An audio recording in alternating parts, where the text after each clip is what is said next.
하나님의 은총과 사랑과 평강이 든든한 교회와 이 말씀을 듣는 모든 성도들과 그리고 부족한 종 그리고 한국 민족위에 함께하기를 축원합니다.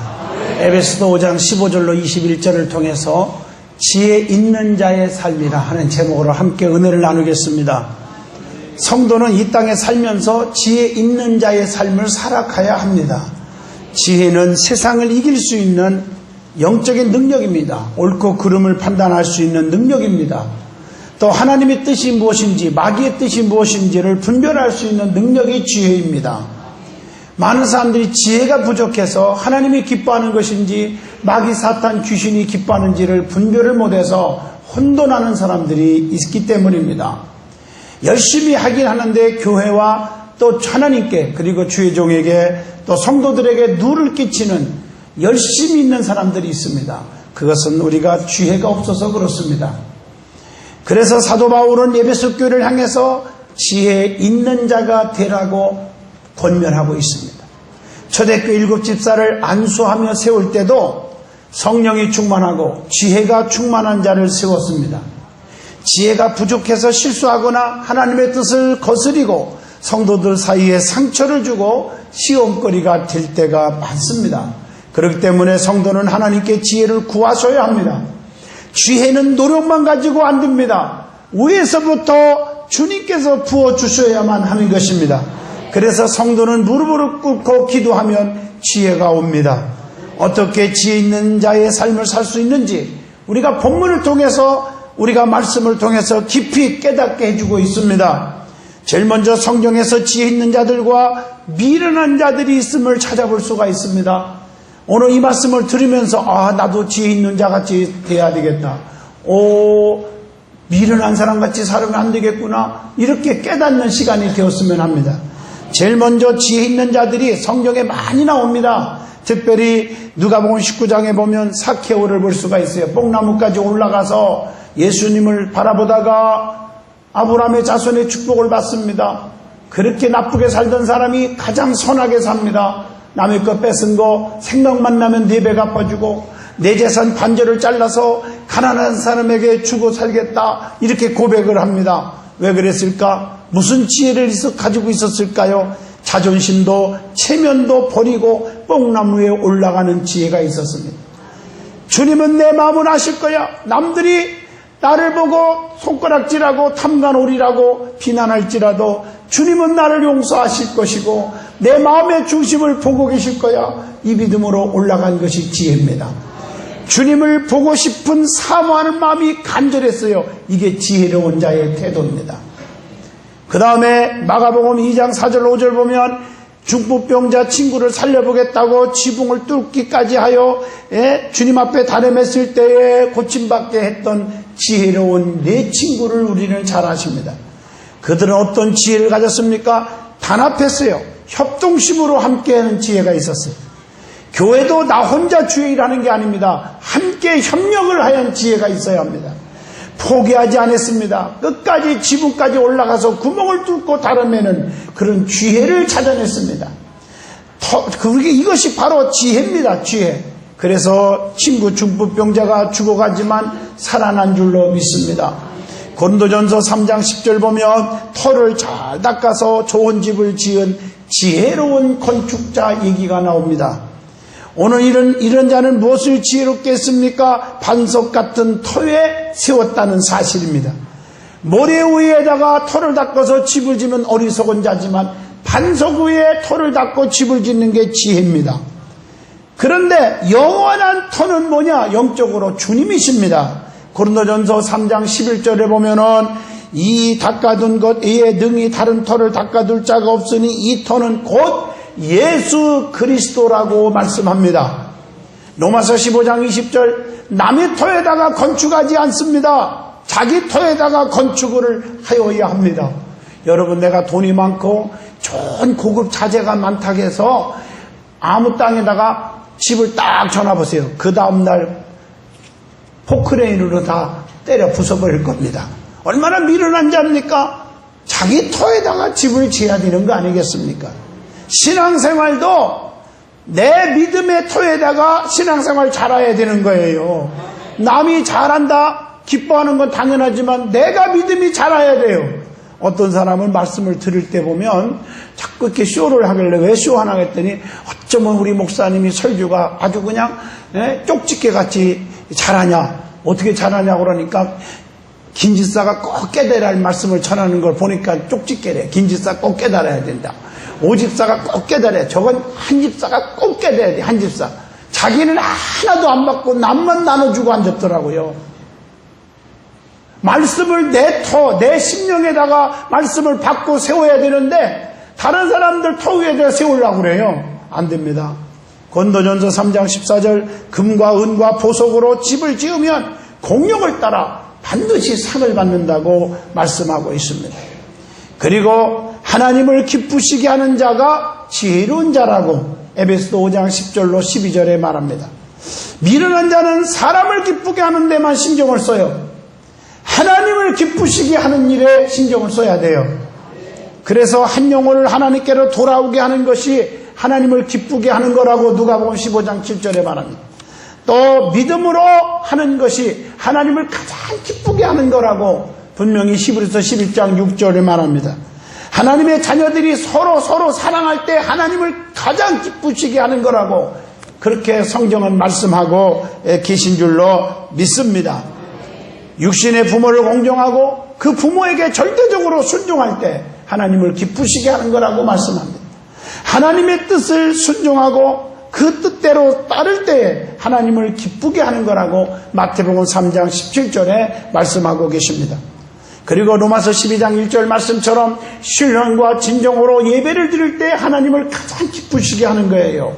그래서 하나님은 영이시니 예배하는 자는 신령과 진정으로 예배할지니라 라고 말씀하고 계신 줄로 믿습니다. 그리고 지혜로운 자는 어떤 자이냐? 마태복음 22장 37절로 39절을 보면 하나님만을 사랑하는 것이 지혜입니다. 하나님만을 사랑하세요. 하나님만을. 그분은 전능자이십니다. 전지하신 분입니다. 무소부재하신 분입니다. 그래서 에베소 5장 8절 빛 가운데 행하는 것이 하나님을 사랑하는 것이다. 왜 하나님은 어둠을 좋아하지 않아요? 하나님 자체가 빛이에요. 그 빛이신 하나님을 믿는 자는 빛 가운데 살아가요.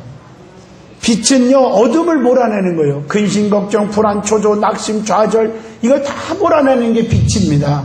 하나님의 자녀는 어둠의 일을 벗어버리고 빛의 갑옷을 입어야 한다고 로마서 13장 12절에 말했고 악을 행하는 자는 빛을 미워하며 빛으로 절대로 오지 않는다고 요한복음 3장 20절에 말했고 하나님과 사귐이 있다고 하면서 내가 하나님을 정말 교제한다고 하면서 어두운 가운데서 행하는 사람은 다 거짓말하는 거라고 요한일서 1장 6절에 말씀하고 계십니다. 지혜로운 자는 하나님을 사랑하는 자입니다. 하나님을 사랑하는 자는 요한복음 14장 23절 말씀과 계명을 지키는 것이 하나님을 사랑하는 것입니다. 그래서 요한일서 5장 3절 하나님을 사랑한다 하면 내 계명을 지키는 거라. 내 계명을 지키는 자가 나를 사랑하는 자라고 말합니다. 주님을 사랑한다면 주님의 말씀을 절대적으로 지키고 살아야 합니다. 요한복음 14장 15절의 말씀입니다. 그리고 요한일서 4장 21절 말씀처럼 이웃과 형제를 사랑하는 것이 하나님을 사랑하는 것이다. 그렇게 말하고 있습니다. 그래서 소자 하나에게 냉수 한 그릇 대접한 것이 곧 나에게 한 것이니라. 이거 아셔야 됩니다. 그래서 강도 만나서 다 죽어가는 사람을 놓고 하나님 잘 믿는 척하는 사람들은 그냥 지나갔지만 사마리아 사람은 그를 구해줬어요. 죽게 하듯 하는 거예요. 아무 관계없는 사람이지만 불쌍히 여겼어요. 불쌍히 여기할 사람은 여겨줘야 될 줄로 믿습니다. 자기 있는 걸 다 털어서 이자를 살려달라. 돈이 모자라면 내가 돌아오는 길에 다 줄 테니까 살려줘라. 이게 영혼을 사랑하는 마음이요 하나님을 사랑하는 자의 바른 자세인 줄로 믿습니다. 그래서 성경에 보면 요한일서 4장 20절 보면 하나님을 사랑한다 하고 형제를 미워하면 전부 거짓말쟁이라고 말씀하고 있어요. 우리나라에 3대 거짓말 있어요. 그게 뭐냐면 처녀가 나 시집 안 가? 장사하는 분이 나 미치고 팔어. 조금 남기고 팔어. 그러면 이해가 될 텐데 미친대요. 그리고 노인들이 나 빨리 죽고 싶대요. 이거 믿었다가는 딱이 맞습니다. 여러분, 거짓말하지 않기를 주 이름으로 부탁합니다. 그래서 마태복음 22장 39절에 하나님은 내 이웃을 내 몸과 같이 사랑하라. 요한일서 2장 9절 거기에 보면 빛 가운데 행하려면 형제를 미워하면 아니다. 어둠에 있는 자와 같다. 그러니까 우리는 빛 가운데 있으면서 형제를 미워한다. 그것은 빛 가운데 있는 게 아니란 말이에요. 요한일서 2장 9절의 말씀입니다. 자, 그렇다면 미련한 자들은 어떤 자들입니까? 라고 질문합니다. 아까 얘기한 것은 지혜로운 자들이고, 마태복음 25장 8절로 10절 보면 기름을 준비하지 못하여 신랑을 만나지 못한 자들입니다. 기름을 충분하게 준비를 못했어요. 그래서 기름 떨어질 때 되어서 기름을 사러 가는 사이에 신랑이 온 거예요. 사랑하는 성도 여러분, 기름은 성령의 충만함을 의미합니다. 그러므로 우리는 성령의 충만하게 준비하시기를 주 이름으로 부탁합니다. 성령 충만하는 것이 주님 맞을 준비하는 거예요. 신랑 되신 예수님을요. 성령에 충만해야 돼요. 그래서 늘 깨어 있어야 돼요. 열심히 기도해야 돼요. 새벽 기도 열심히 해야 돼요. 집중 기도에 열심히 해야 돼요. 누가복음 16장 19절에 인생을 허비한 사람들은 미련한 자입니다. 어떤 부자는요, 돈이 많았다고 자색 옷을 입고 고운 배옷을 입고 날마다 호화호여식하다고 연락하고 살았는데 죽고 보니까 하나님을 안 믿었기 때문에 죽고 보니까 그 음부에서 얼마나 고통스러우면 아브라함이요 저 거짓 나사로를 시켜서 손끝에다 물 한 모금만 찍어서 내 혀틀을 잠깐이라도 싸늘하게 해달라고 얼마나 고통스러우면 그렇게 많았겠어요. 허락을 하지 않아요. 그래서 전도도 살아생전해야 되고요, 예수 믿는 것도 살아생전 믿어야 되고, 또 천국 가야 되니까 성령으로 거듭나야 되니까 여러분 죽기 전에 성령 충만 받아야 됩니다. 성령 충만하시기를 주 이름으로 부탁합니다. 인생을 허비하면 안 돼요. 그 다음에 우상을 섬긴 자들은 미련한 자라겠어요. 로마서 1장 23절입니다. 그래서 우상 숭배는 하나님과 원수가 되는 거라고 말하고 있습니다. 우상 숭배는 보이는 우상이 있고 보이지 않는 우상이 있습니다. 보이는 우상은 형체를 보고 비는 거 다 우상이지만 보이지 않는 우상은 하나님보다 더 사랑하는 모든 것들이 우상입니다. 하나님을 제일로 사랑하시기를 바랍니다. 아브라함처럼 이삭보다 하나님을 더 사랑했더니 하나님께서 이삭을 책임져 주셨습니다. 내 남편보다, 내 아내보다, 내 자식보다 하나님을 더 사랑하면 내 남편, 내 아내, 내 자식 하나님이 책임져 주십니다. 내 사업, 내 직장보다 하나님을 더 사랑하면 하나님께서 내 사업, 내 직장을 책임져 주십니다. 어떤 분들은 그럽니다. 장 목사님, 어떻게 든든한 교회는 매일같이 장양이 목사님 하루도 안 비고 부흥하는데 어떻게 이렇게 부흥이 막 되고 그렇게 막 축복들을 성도들이 받아서 막 그렇게 넘치는 축복 속에 사느냐고. 간단한 원리입니다. 든든한 교회 성도들은 장양이 목사의 양이 아닙니다. 주님의 양입니다. 베드로에게 내 양을 먹여라, 내 양을 치라, 주님이 그렇게 말했어요. 어려움 당하는 교회들, 힘들어하는 성도들이 전국 전 세계에 얼마나 많은지 아십니까? 그들이 너무 안타까워서 우리 주님은 부족하기 짝이 없는 저 같은 자를 다 죽었다 살려갖고 신의 은사로 말미암아 집회가면서 치료받게 하고 마음의 상처를 싸매주고 교회가 하나가 되게 하고 어려움의 위기에서 건져주고 이단에 넘어갈 뻔했던 교회들이 하나님이 구해주시고 이런 일을 부정한 종을 도구로 사용하는데, 그럼 우리 든든한 교회는 어떻게 할 거예요? 장양이 목사에게 위탁한 주님의 양인데 놔두고 가면 주님께서 그래 너 잘 갔다 와라, 그러면 내가 갔다 오는 사이에 든든한 교회 내 양무리들은 내가 각도 잡고 있을게. 이게 오히려 제가 집회 가는 게 성도들이 잘 되는 거예요. 영적으로 깨어있는 자는 무슨 말인지 알아듣는 거예요. 저는 그걸 믿고 있어요. 그리고 가서도 주님 아시지요? 든든한 성도들 구석구석 다 아버지 꽉 붙잡고 계시세요. 그래서 부흥에 갔다 와도 교인 한 명도 안 떠나더라고요. 주님이 꽉 붙잡고 있었다, 네가 이제 알아서 해라, 이렇게 하시더라고요. 내 마음속에 감동이 오는 게. 예. 또 축복을 거절한 사람들은 미련한 자들이래요. 누가복음 7장 30절. 또 영생보다 재물을 택한 사람들이 미련한 자예요. 마태복음 19장 22절. 어떤 청년이 돈이 많았는데요. 어떻게 영생 얻겠습니까? 그러니까 네 있는 재산을 팔아서 가난한 사람을 주고 와라. 그랬더니 재물이 많음으로 근심함으로 이 말씀을 듣고 떠났어요. 얼마나 미련한지 몰라요. 돈보다 영생이 좋은 건데 말이에요. 또 창세기 25장에 보면 장자권을 가볍게 여겨 팥죽 한 그루로 팔아먹은 에서 참 미련한 자예요. 그러나 야곱은 지혜로워서 그 팥죽 한 그릇으로 장자권을 샀어. 하나님의 축복권을 귀하게 여겼어요. 그 축복받은 사람은 에서가 아니라 야곱입니다. 그래서 말라기서에 보면 내가 에서를 미워했고 야곱을 사랑한지라 천국은 진노하는 자의 것입니다. 축복을 어떻든지 받으시기를 주 이름으로 축원드립니다. 그러면 지혜 있는 자들의 모습은 어떤 삶의 모습이어야 합니까? 어떻게 행할 것을 주의하여 행하는 것이 지혜로운 삶이라고 가르쳐 줍니다. 본문 에베소 5장 15절의 말씀입니다. 그러므로 성도는 자기 뜻과 자기의 고집, 자기의 감정, 자기의 혈기, 자기의 마음대로 행동하면 안 된다는 거예요. 주님이라면 어떻게 할까? 주님이라면 어떻게 말할까? 이렇게 생각하고 말을 하고 봉사하라고 베드로전서 4장 10절로 11절에 말하고 있습니다. 그것이 바로 11절에 범사에 예수 그리스도로 말미암아 하나님의 영광을 받으시게 하려 하느니 그에게 영광과 권능이 세세 무궁토록 있느니라. 아멘. 이렇게 기록되어 있습니다. 그러므로 열심으로 충성하는 것, 열심으로 봉사하는 것도 중요하지만 7가지가 없는 열심은 상이 없더라고요.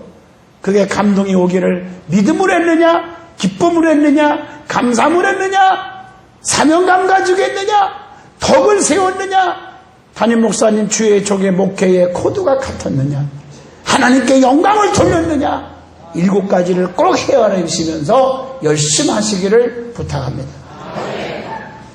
두 번째로 때가 악하기 때문에 세월을 아끼는 것이 지혜 있는 삶이라고 말합니다. 본문 16절입니다. 세월을 아끼라 때가 악하니라. 세월을 아껴야 됩니다. 세월을 아끼라는 것이 무슨 뜻입니까? 고린도후서 6장 2절을 보면 기회는 언제나 우리를 기다리고 있는 것이 절대적으로 아닙니다.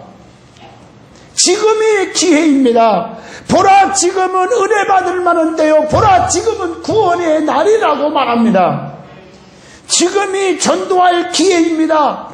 주님 오셔서 심판이 끝나면 다 끝입니다. 지금 전도하여야 합니다. 내 가족, 형제, 부모, 친척, 친구, 이웃이 지옥을 향해서 달려가는데 가만히 있을 수 없지 않습니까? 기회는 언제나 오는 것이 아니라는 것입니다. 누가복음 19장 4절에 보면 예수님은 언제 그 자리에 다시 오실지 아무도 몰라요. 그리고 주님께 더욱더 그래서 우리는 부르짖어야 돼요. 소경 바디메오처럼 마태복음 20장 30절 더욱더 소리질러 가로되 주여 우리를 불쌍히 여기소서 다윗의 자손이여 하는지라 눈이 떠졌습니다. 뿐만 아니라 에베소 5장 10절 짧은 순간에 주님을 기쁘시게 하는 길을 찾아서 그렇게 살아가야 되는 것입니다. 때가 악하기 때문에 우리는 어떻게 해야 됩니까? 정신을 차리고 살아야 됩니다. 내 힘으로는 아무것도 할 수 없습니다. 주의 능력이 있어야 됩니다. 그래서 열왕기하 2장에 엘리사가 갑절의 능력을 구한 것도 이것 때문입니다. 베드로전서 4장 7절에 주님이 심판이 얼마 안 남았으니 만물이 마지막에 가까웠으니 깨어 근신하여 기도하라고 정신 차리라고 말합니다. 로마서 13장 11절로 12절의 말씀도 그렇게 되어 있어요. 데살로니가전서 5장 3절 평안하다 평안하다 안전하다 할 때 속지 말아야 될 줄로 믿습니다. 여러분 편안하다 안전하다 할 때 속지 마시고 더 정신 차리고 기도하시고 잘 나가실 때에 손줄로 생각하는 자는 넘어질까 조심하며 사시기를 축원합니다. 이것이 중요해요. 주님의 뜻이 무엇인지 이해하는 것이 세 번째로 지혜로운 삶이라고 본문 17절에 말합니다. 주여 주여 다 떠든다고 천국 가는 게 아니고 다만 아버지 뜻대로 행하는 자가 가는 것입니다. 아버지 뜻대로 행하는 것이 무엇일까요? 데살로니가전서 5장 16, 17, 18절 항상 기도하고 쉬지 말고 기도하고 범사에 감사하는 것, 이것이 예수 그리스도 안에서 너희를 향하신 하나님의 뜻이라고 가르쳐줍니다. 아버지의 뜻은 예수를 믿어 영생을 얻게 하는 것이 아버지의 뜻이래요. 요한복음 6장 40절 예수님은 아버지 원대로 되기를 기도했어요. 기도하는데 막 양손 양말에 못 박이고 피가 흐르고 옆구리에 창을 찔리고 머리에서 가시면령을 쓰여 피가 흐르고 막 고통이 아버지 다른 방법이 없나요? 그러나 내 원대로 되지 마옵시고 아버지 원대로 되기를 원합니다. 예수님을 본받으세요. 예수님은 아버지 원대로 되기를 원했습니다. 아버지 뜻대로 살기를 원했습니다. 어떤 사람들은 기도할 때 보면요, 아버지 이것 주시고 저것 주시고 이렇게 주시고 저렇게 주시고 이쪽으로 돌려주시고 이건 뒤쪽으로 돌리고 좌측으로 우측으로 다게 주시옵소서. 그리고 나서 이 모든 기도가 아버지의 뜻인 줄로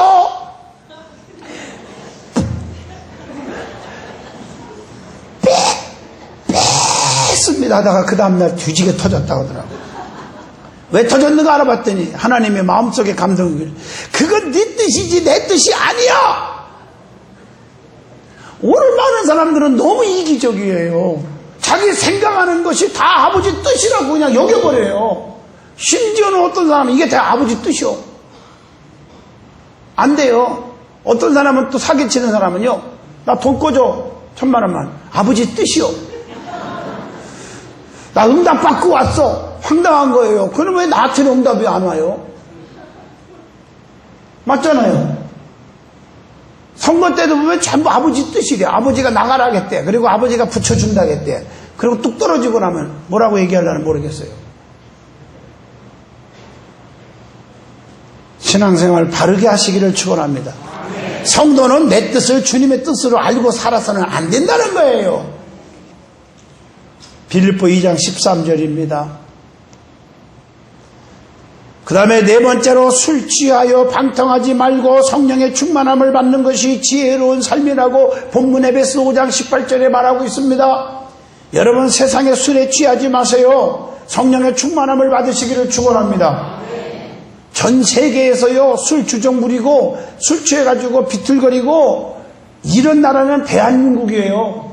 가난한 동남아시아 다녀도 이런 일이 없어요. 우리 한국 사람들이 이해를 못해요. 정말 고쳐야 됩니다. 어떤 사람은요 술 취해가지고 깽판 부릴 목적으로 술에 취하려고 막 마시는 사람도 있다고 하더라고요. 내가 이름은 안 밝힙니다만은 그거 안 돼요. 세상 술에 취하지 마세요. 성령의 충만함을 받으시기를 바랍니다. 진실하게 살아야 돼요. 거짓으로 살아면 안 돼요. 로마서 8장 9절 성령을 받지 않으면 그리스도의 사람이 될 수가 없대요. 요한복음 3장 5절 성령으로 거듭나야 하나님 나라 천국에 갈 수가 있어요. 성령 충만하면 내 목숨보다 주님을 더 먼저 택하게 돼요. 스데반 집사님처럼. 사도행전 7장 55절. 성령의 사람은 반드시 갈라디아서 5장 22절 23절 성령의 열매를 맺을 수가 있어요. 열매를 맺게 할 줄로 믿습니다. 세상에 나쁜 열매를 절대 못 맺어요. 좋은 열매를 맺는 거예요. 진실한 크리스찬이 될 수 있는 거예요. 왜 우리 교회가 CC카메라가 많이 있는 줄 아십니까? 감시하는 게 아니에요. 죄 안 짓게 하려고 그러는 거예요. 어디 단체나 어느 교회나 보면요, 뭐가 뭐 가방에서 뭐가 잊어먹었네 이런 소리가 들리잖아요. 우리 교회는 이제 그게 없잖아요. 왜냐하면 죄 안 짓게 만드는 거예요. 돈만 하고 부잣집 애들이 남의 거 도둑질을 해요. 어릴 때 그거 안 고쳐주면요, 바늘도둑이 소도둑 된다고 평생 동안 도둑으로 잡혀서 감옥에 살다가 오고 범죄 2범, 3범, 4범, 10범 막 이래요. 못 고치는 거라니까요. 그래서 전부 다 고쳐줘야 되는 거예요. 아멘. 남의 거 건드리면 큰일 난다. 하나님 거 건드리면 큰일 난다. 저는 우리 아버지 밑에 어릴 때 자랄 때, 어릴 때 보릿고개 때 너무 가난할 때 100원짜리 헌금하라고 주셨는데 50원짜리 그 롤케이크 그 10분의 1짜리 그 조각 하나 50원 주고 사먹고 50원 거실러서 맞췄더니 우리 아버지가 꼭 선생님한테 물어봐요. 우리 아버지는요. 장장님이라고 아니라 할까봐. 우리 쌍둥이 아들 막내 100원씩 헌금 줬는데 잘 맞췄지? 이러니까 그 선생님 눈치껏 벌써 뭔 말인 줄 알고 지혜가 있어야 되는데요. 아니, 내 해놓고 나를 혼내주면 좋은데 아니요 50원 했는데요. 그날 나 얼마나 두드려 맞았는지요. 지금도 롤케이크만 쳐다보면요 엉덩이에서 불이 나고요 계란만 풀으면 후라이가 된다니까요. 그때부터 하나님의 돈 일어난 자 건드리면 죽는다. 이게 내 마음속에 박힌 게 지금도 있다니까요. 그게 아멘. 이 마음이 참 중요한 거예요. 진실하게 살도록 노력하시기 바랍니다. 사도행전 4장 8절 성령 충만하여야 주의를 감당할 수가 있습니다. 성령과 믿음이 충만하여 많은 사람들을 주께로 인도할 수 있다고 사도행전 11장 24절에 말합니다. 다섯 번째로 신령한 노래와 찬송으로 감사하는 것이 지혜로운 삶이라고 오늘 본문 에베소서 5장 19절로 20절에 말합니다. 신령한 찬송은 이사야 61장 3절 말씀처럼 우리 속에 있는 근심, 걱정, 불안, 초조, 낙심, 좌절, 포기 이런 것들을 다 몰아내는 것입니다. 그래서 감사라는 것은 기적을 일으키는 원동력이 돼요. 요한복음 11장 41절 예수님도 나사로를 살리실 때 하나님 나의 기도 들으심을 감사합니다. 그리고 나사로를 살리셨습니다. 감사가 있는 곳에는 마귀 사탄 귀신이 다 물러갑니다. 여러분 힘들수록 더 감사하세요. 감사하세요. 그러면은 마귀들이 떠나버립니다. 감사는요, 진짜 감사는 형통할 때 수시로 감사는 누구나 다 할 줄 압니다. 환난과 곤고와 핍박이 올 때 더 감사하는 것이 진짜 감사합니다. 그래서 다리가 부러졌으면 머리 안 다친 거 감사합니다. 머리가 뽀개졌으면 하나님 생명에 지장이 없어서 감사합니다. 막 이런 사람들이 진짜 감사합니다. 진짜 감사. 여섯 번째로 그리스도를 경외함으로 피차 복종하는 것이 지혜로운 삶이라고 본문 에베소서 5장 1절에 말합니다. 그러므로 사랑을 입은 자녀같이 너희는 하나님을 본받는 자가 되라.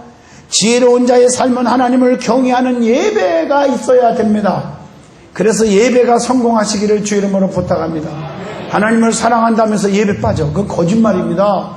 예배는 주님 만나는 시간이에요. 사랑하는 사이는 자꾸 보고 싶은 거예요. 보면 또 보고 싶고 또 보면 또 보고 싶고 또 보면 또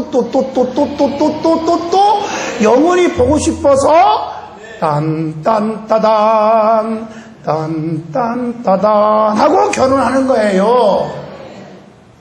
사랑이 아니면 미워하는 사람은 보면 지겹고 지겨우면 또 지겹고 보면 더 지겹고 또 보면 계속 지겹고 계속 안 봤으면 좋겠고 그래서 찍어 그래서 법원에 가는 거예요. 뭔 말인지 아세요? 하나님을 사랑하는 사람은 하나님 만나는 예배에 빠지지 말아야 돼요. 이게 경외하는 신앙이에요. 사랑으로 서로 피차 복종하는 것이 지혜로운 삶이라고 그랬고 특히 주의 종에게 순종하고 복종, 기쁨의 목회를 만들게 되고 성도들에게 유익이 오는 것 중요합니다. 히브리서 13장 17절 너희 인도한 자들에게 순종하고 복종하라. 근심을 하게 하지 마라. 즐거움을 하게 하라. 그렇지 아니하면 너희에게 유익이 없느니라 라고 말씀합니다. 결론을 내립니다. 지혜가 뭘까? 잠언서 3장 15절 지혜는 진주보다 귀하니 너의 사모하는 모든 것으로 이에 비교할 수가 없도다. 지혜의 우편에는 장수가 있고 좌편의 손에는 부귀가 있나니 그 가는 길은 즐거운 길이요 그 첩경은 다 평강이니라. 얼마나 귀한 축복입니까? 그 잠언서 3장 16절로 17절의 말씀입니다. 사랑하는 성도 여러분, 우리는 미련한 자가 되지 마세요. 말씀 안에서 지혜로운 자가 되어 하나님께는 영광이요 우리에게는 한없는 축복이 넘치기를 축원합니다. 하나님 나에게 지혜로운 성도가 되게 해주세요. 말도 함부로 하지 않게 해주시고 행동도 함부로 않게 하시고 진실한 크리스찬이 되게 하시고 하나님 앞에 지혜를 달라고 기도하는 자가 되게 해주세요. 기도를 하셔야 합니다. 그래서 축복된 성도가 다 되어지시기를 주 이름으로 간절히 축원을 드립니다.